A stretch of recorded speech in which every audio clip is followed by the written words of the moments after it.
All right, we're here. Hey, Micah. Hi, Shannon. How are you? Doing well. Happy Thursday. Happy Thursday. I'm excited to be doing a little Facebook Live here for our group. And Yeah. I think our topic's super important. What is that topic? The topic is, what do you do if you've been recently laid off? Yep, we're hearing a lot about it. It's pretty pervasive right now. What do we have to share? What do we want to offer? We're not sure if anyone in our community or in this group is experiencing a layoff, but if you are, we wanted to kind of pop in and offer just some support and some let you know we're thinking about you, but two, just some tips and resources as well. Yeah, we definitely want to offer our support. And I know that both Shannon and I are just terribly sorry that anyone is going through this. It feels overwhelming, particularly if it's in the news and the way that it has been. It is a lot to deal with. And the first thing to kind of do, the first tip really, is to give yourself time and space to mourn the loss, to understand that losing a job is something that needs to be mourned. There will be grief around it. There will be pain around it. And that's not to say that you need to be stuck there, but you do need to make space for just letting those feelings out and giving yourself a second to just regroup. Yeah, and I think it's so important because I think sometimes this is kind of a bigger concept than, we need to necessarily get into. But I think sometimes, we compartmentalize our career, right? Like we put it over here and, we kind of think like, okay, well, I shouldn't have these big emotions, or I shouldn't be feeling, such depths of, despair or anger or sadness because it's just a job and, whatever. But I think the danger in not actually, like you said, giving yourself some space to process is that, some of those unprocessed emotions can then follow you to your next job or be a hindrance to actually being able to show up fully and in a healthy mindset during your job search. So I think it's vital that time is taken. It doesn't have to be months and months, but it needs to be a little bit of space just to kind of allow yourself to move through any emotions you're experiencing. Yeah, I think that's so important because unprocessed feelings, yes, as we know, they follow us, they show up in interviews, job search makes it very hard to really, I think, show up with a lot of energy to the next task. Yeah. I think also along those lines of like processing how you're feeling about it is realizing that this is something that happened to you. You didn't have a choice in it, and that sucks. And I think it's okay to use that language and Yep. call it what it is, because if we don't, then we're also not being honest with ourselves. And the bottom line is this may have happened to you, but it doesn't define you. It doesn't end your career as you know it. It's a moment in time, and it's something that happened to you, and how you come out of it, how you forge forward, that's up to you. And that's where you get to take your power back. That's where you will find the energy. And that's where the healing actually really, really shows up and allows you to move forward. Mm-hmm. Yeah, I think that's spot on. Yeah. So first, give yourself some time, allow yourself to kind of sit in, frustration, resentment, anger, sadness, whatever is showing up, and, allow, whatever comes up and whatever you need. This is where self-care, right, is important. So anything that, makes you feel like more grounded or feels healing or helps you to move energy is helpful while we're processing emotion. So okay, what's next? What should someone be thinking about? They got laid off, they've given themselves some time. What's next? Yeah, I think what's next is to start reaching out to your network and being thoughtful about how you're doing that. So don't just start calling people or texting people, but come up with a plan of networking and knowing who you want to connect with to start creating possibilities for the next job. I think this is an interesting kind of fork in the road too, because I think there might be probably more than two camps, but I think there might be one camp that's like, okay, I got laid off, I'm going to just look for the same type of role at a different company or a similar type of role at a different company. But there might be some people who are experiencing these layoffs that this might be an opportunity, whether it was what they were planning or not, to kind of act on maybe a feeling of like, I haven't really been happy in this industry or in this role. And I think I want something new or something different. Maybe this came sooner than I was ready or, than I was planning. So I think if you're the first camp that's like, kind of just want the same thing and just trying to find the next opportunity that looks very similar, getting going on reaching out and networking and all those things is, a great place to start. But I think there's going to be some people that might feel a little like, I don't know if I want to go back into, and I'm not sure if I do know what I do want to, do next. Yeah, no, I think that's an incredibly valuable insight. And the bottom line is you actually are going to do two very different things at the next point, right? So going into the networking, again, being thoughtful about it, understanding that, conversations take time. And so being patient and really moving into talking to people who can help you to figure out how this next move might look on the same career path.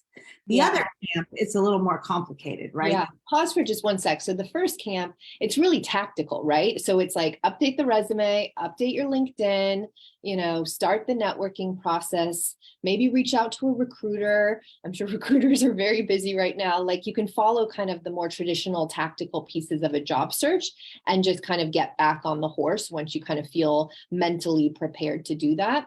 What about this other group that maybe they're thinking like, I don't know if I want to, stay in this industry or, keep doing what I was doing?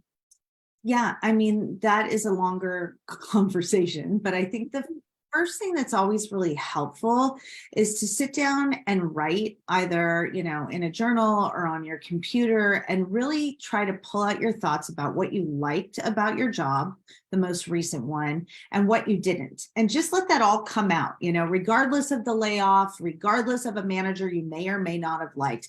Think about your day-to-day, think about, the path that you were on, about where you might go next, and think about, does that feel good? Did I like my day-to-day? Was it engaging for me, the work that I did? And was the environment something I liked being in? And just let that flow for a moment. Mm-hmm. Yeah. So a little self-reflection, right? A little time to kind of explore, ask yourself some questions, sit in kind of, trying to, ponder or, whatnot. And just a side note, I think if you're one of the people who are thinking, gosh, I don't know if I want to go back into what I was doing, finding ways to maybe give yourself more time and space to do that self-exploration so you're not making rash decisions or, doing something really quick because you're in a bind. One, I think, most people know this, but if you're laid off, you're, eligible for unemployment. But two, maybe thinking about like a part-time job or something that kind of can keep you afloat while you could still get unemployment, so you can do some of this exploration and really go through a process of figuring out, what do I actually want? Maybe this is a really good opportunity to figure that out. Well, that actually is another tip for both camps. Okay.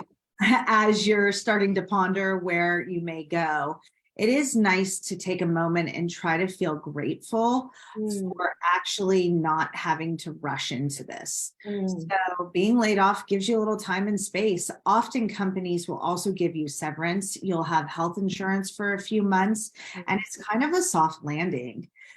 So after that anger and frustration and sense of loss starts to heal and go away, it is nice to take a moment and feel grateful for the time given, because most of us go from college to working. Yep. It's not a lot of space, and from job to the next job. And so this is a moment where you do have that time and space. And if you're a part of the camp where you're thinking, didn't really like that job anyways, and maybe this isn't the career path, but where do I go? You can start to think about more long-term. Yeah. Okay, so, maybe you've done some self-exploration, you've reflected, you're thinking that you might, go in a new direction. So now you're back into a job search again. So both of these camps are in a position where they're going to have to be talking either in networking conversations or with recruiters or with, potential interviewers about the layoff. And I think this is something that people get super nervous about and uncomfortable with. What are your thoughts around how to talk about being laid off, how to approach it in, a way that, is empowering versus, defeating, I guess. Yeah, and I think this goes back to what we were talking about originally, that if you don't process it, Yep. don't, find ways to accept what has happened and then move forward, at this point in the interview, what can come up is shame. Mm. And that tinges your story, right? So thinking about this proactively, obviously, how am I going to answer that? But even zooming out a little bit and saying, how does this look in my story? Story of my career. So I got to Google and I was there for 14 years and then I was laid off, right? And now I'm looking for the next job on the same career path. And so how do I tell the story of that layoff? And again, it's not really in just this is what happened yesterday, but more, this gave me the opportunity to learn some new skills I'd been wanting to do. This gave me the opportunity to regroup and see that, I was ready to go from Google. I learned a lot there. I'm ready to get to the next place where I can learn the next phase of my career, or I can take on new challenges and keep on moving forward. Yeah, I think that's so right. And I think, interviewers want to hire confident, positive, growth-minded individuals. And so I think you can also be honest, like that wasn't my plan, right? Like that wasn't my choice. It was unexpected. My manager assured me that it wasn't performance related. It was, some, bigger things at play.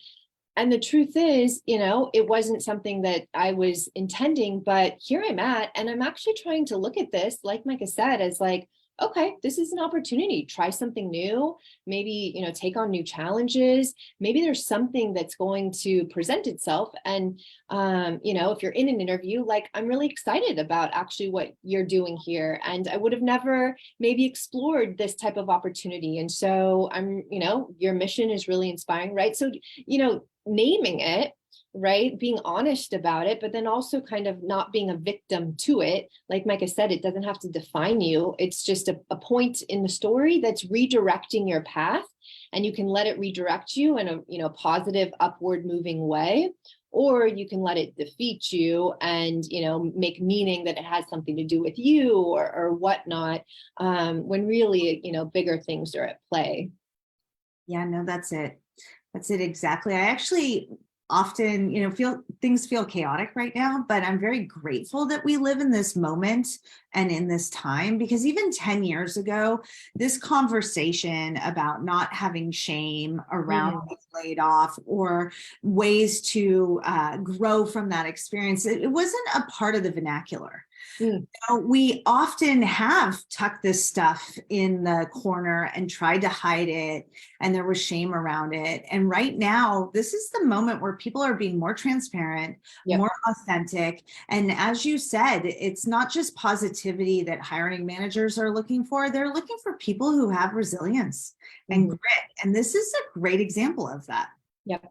Yeah, that's such a good point. And yeah, that is one silver lining, we can be talking about, is, more transparent conversations around, one, how hard something like this is, and to really, normalize that and give people the space to, go through a grieving process. But then, yeah, to have some expanded language around all of that feels like you can do more with it.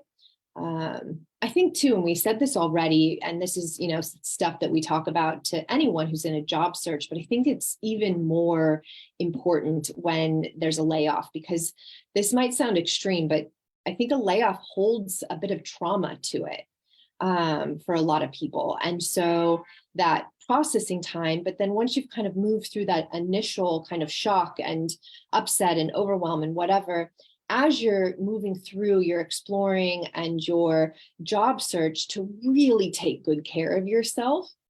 And that's going to be different for each person. So whatever that looks like in terms of healthy habits, healthy patterns, things that allow you to stay in that positive, healthy mindset, staying connected to other people, not isolating. I did read something that kind of back to what you said around shame, that, and maybe this isn't true right now because, a lot of people in the tech industry are experiencing this, so it's not very isolated, but people can tend to isolate or feel like, oh God, like this is really embarrassing, or, I feel like this says something about me, and kind of disconnect from people or friends and family, when really, staying connected and having conversations. And like you said, getting out and beginning to connect to your network is actually not only healthy, but energizing, but could, also help you to, normalize. Like, I'm sure everyone you talk to is being like, oh yeah, I was laid off. It's not great, but here we are.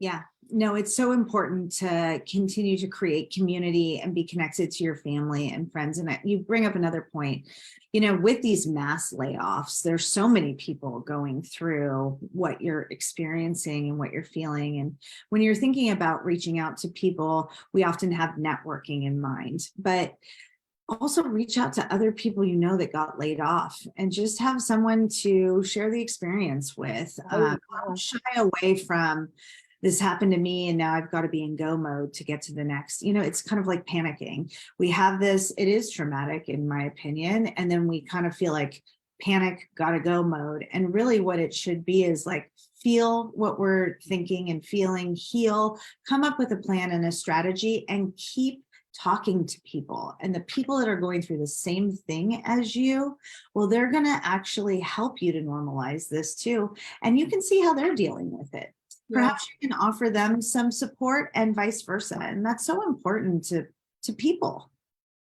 1,000%. Yeah, no, yeah. Stay connected to your people, reach out to people. I would say one last thing that kind of popped in my head is like, unfortunately, because there are, the layoffs are becoming so widespread and we're in a bit of a recession, jobs may be fewer and farther between. And so, we did a whole YouTube video on how to find a job in the recession. But, one piece of that is you're going to have to really make sure that you have a strong brand, that your unique value, that you have a strong pitch, that you can go out into these networking conversations or in interviews, your resume's updated and polished and looks good, your LinkedIn, but also just your talking points are specific and descriptive and compelling so that you can stand out, because there might be a little bit extra competition than normally.